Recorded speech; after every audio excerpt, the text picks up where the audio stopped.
fleet are currently powering down south in the good trade winds of the St. Helena High. They've got this nice easterly wind here at the moment.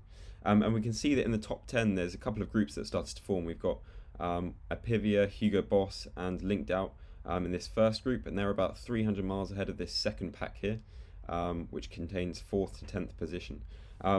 This gap might have a bit of an influence in the next few days if we have a look at the weather.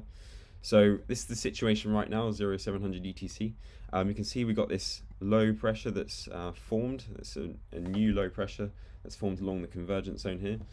And it looks like this top 3 group is starting to head in towards this low pressure, and they're going to make the most of the northerly wind to get across towards the Cape of Good Hope over here. But if we look forward, we can see that in the next few days, this low pressure moves over here and effectively completely disappears. It kind of gets sucked up into the high pressure. And what actually happens is the St. Helena High, which is normally over here, gets shifted all the way over here to the west. So what's that going to mean? So for the boats behind, they've got to really have a think about what their options are. Do they try and follow in the route here and then have to deal with the light winds? Or do they look at going round the back of the high pressure over here and sailing in much faster winds and eventually getting down to below 40 south and into the good South Atlantic winds?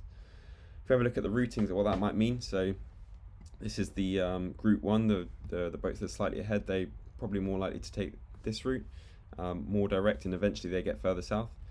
And then there's this second option for the group behind, who could come around the west of the high pressure, which here, and then they'll have the nice winds once they get into the south. But obviously that extra distance might cost them a bit, and potentially we could see a gap of up to 3 days opening up between the two groups. But let's see how it goes.